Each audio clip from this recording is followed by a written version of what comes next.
Françaises, Français, au cours de ce premier entretien, vous attendez sans doute de moi que je vous dise pourquoi je suis candidat à la présidence de la République et aussi qui je suis. Votre attente est d'autant plus justifiée que je suis celui dont on a évité de vous parler avant la proclamation officielle de ma candidature par le Conseil constitutionnel. Je suis en effet celui qui ne respecte pas la règle du jeu instituée par les partis et que vous aviez quelques raisons de croire définitivement périmé. Françaises et Français, le 27 avril dernier, dans votre majorité, vous avez signifié aux responsables de la politique, à tous les responsables, votre immense espoir de renouveau. En déposant votre bulletin dans l'urne ce jour-là, vous avez dit « il faut que ça change ». Avez-vous vraiment l'impression que les responsables ont l'intention de répondre à cette espérance que vous avez formulée? Vous allez voir défiler pendant quelques jours sur les écrans de vos postes de télévision les différents candidats. Et vous allez constater bien vite que le choix qui vous est offert n'est pas celui qui peut répondre à votre attente. Que vous propose-t-on en effet? D'un côté, l'homme qui pendant 6 ans a été le principal responsable de la politique à laquelle vous avez dit non le 27 avril. De l'autre, les hommes des partis responsables de la politique à laquelle vous avez dit non en 1958. Est-ce cela le renouveau? N'est-il possible de choisir le prochain président de la République que parmi les fantômes de la 5e et les revenants de la 4e? Françaises, Français, cette constatation douloureuse que vous êtes amenés à faire aujourd'hui a seule été à l'origine de ma candidature. Les centaines d'élus locaux qui ont cautionné ma candidature ont considéré que je pouvais être l'homme qui, tournant le dos à un passé révolu, incarnerait une véritable ouverture vers l'avenir. Pourquoi? Parce que je suis, comme des millions d'entre vous, un homme qui, chaque jour, dans ses activités professionnelles, subit l'inhumaine dictature des bureaucrates et constate les méfaits des lois que nous impose une technocratie, hélas, toute puissante. Parce que je suis un homme libre, tolérant, respectueux de toutes les opinions et de toutes les croyances, mais qui pense au plus profond de lui-même que la véritable grandeur est dans la recherche du mieux-être pour le plus grand nombre, qui croit que la véritable grandeur est dans une politique de bonheur, qui croit qu'il est temps de rendre la joie de vivre aux Français en les libérant de l'oppression d'une administration qui, trop souvent, a perdu le sens du service public. Je dis bien l'administration, et non pas les fonctionnaires, qui sont mieux placés que quiconque pour savoir que la véritable révolution des temps modernes sera celle qui renouera les liens rompus par la technocratie dans ces états-majors parisiens entre l'administration et le peuple. J'ai accepté de répondre à cet appel et de poser ma candidature, parce que cet acte de foi dans la liberté et la justice pour tous répondait à l'action que j'ai menée toute ma vie. Je suis un homme du peuple. Mon père était savetier dans un petit village du Pas-de-Calais. Grâce au sacrifice de mes parents, j'ai pu poursuivre mes études et obtenir à 19 ans mon diplôme d'ingénieur des travaux publics. J'ai d'abord travaillé pour les autres. J'ai fini par créer ma propre entreprise j'y ai acquis le sens des responsabilités et cette expérience sans lesquelles je n'aurais jamais accepté de me présenter aujourd'hui à vos suffrages. Comme beaucoup d'entre vous, j'ai fait la guerre. Je suis lieutenant-colonel de réserve dans l'infanterie et officier de la Légion d'honneur.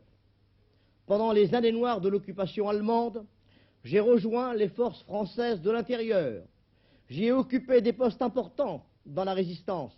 J'ai participé au combat contre l'ennemi et je suis titulaire de la médaille de la résistance.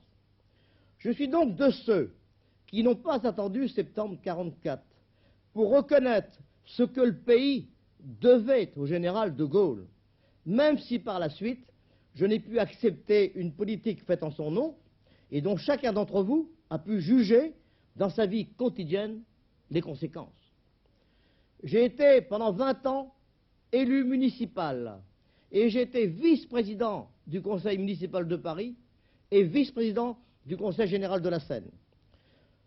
Je me présente à vous comme un libéral. Je ne suis pas un conservateur. Je crois que chaque matin apporte à l'homme public l'occasion de nouvelles batailles à livrer pour le bonheur de ses contemporains, l'occasion d'un nouvel engagement. La direction d'un grand pays comme la France exige à la tête de l'État un homme libéré des dogmes et des disciplines des appareils de parti. C'est seulement ainsi qu'il peut être le véritable arbitre que vous attendez. C'est seulement dans la mesure où le président de la République de demain ne sera pas le prisonnier des chapelles et des sectes politiques qu'il pourra appeler au gouvernement l'équipe républicaine comprenant les hommes les plus qualifiés pour redresser notre économie et faire face à la situation monétaire devant laquelle nous nous trouvons aujourd'hui et qui est grave, vous le savez. Et ces hommes qualifiés, il faudra non seulement les choisir dans les différentes familles spirituelles, mais aussi parmi les représentants des groupes socio-professionnels où leurs compétences se sont affirmées.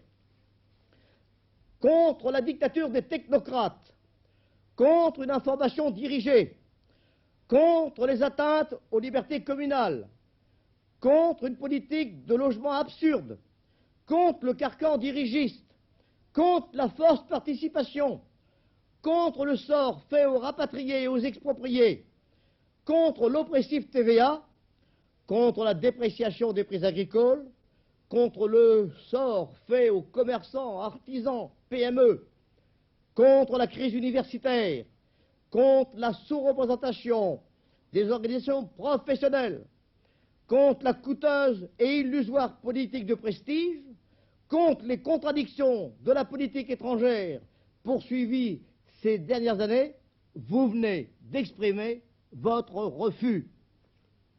Mais pouvez-vous sérieusement penser que ceux qui viennent aujourd'hui vous faire de belles promesses seront capables d'accomplir demain ce qu'ils ont été incapables de réussir hier?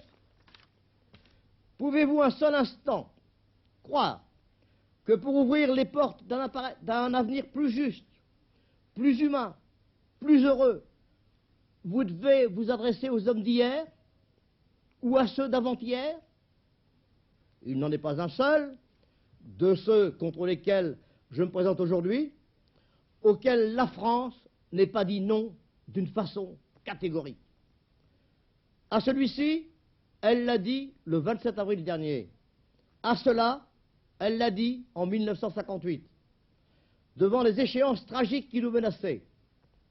À ces autres, elle l'a signifié en juin dernier, lorsqu'ils exploitaient à des fins partisanes le mouvement spontané de la jeunesse. Je suis ainsi celui qui vient devant vous les mains propres, libre de passer avec le peuple de France un contrat sincère et loyal. Françaises, Français, je suis présent dans cette élection présidentielle, certes, pour vous permettre de faire respecter le choix que le peuple de France a fait le 27 avril dernier. Comme beaucoup d'entre vous, hommes et femmes de toutes conditions, j'entends que l'État, désormais, soit au service de la collectivité nationale et se préoccupe de réaliser pour chacun et pour tous des conditions de vie meilleures. Je sais que vous êtes très nombreux à partager mes sentiments. J'aime les citoyennes et les citoyens qui accomplissent chaque jour honnêtement leurs devoirs, et quelles que soient leurs opinions religieuses, philosophiques ou politiques, j'entends les servir avec passion. Je respecte les hommes d'État qui mettent leur connaissance et leur expérience au service de la nation.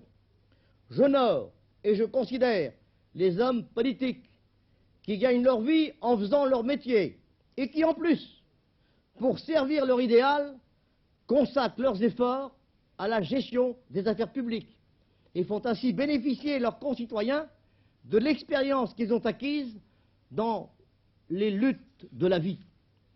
Mais je méprise, comme vous, ceux qui viennent de la politique, qui vivent de la politique, et surtout ceux qui, n'ayant pu réussir leur vie, prétendent mener les affaires du pays.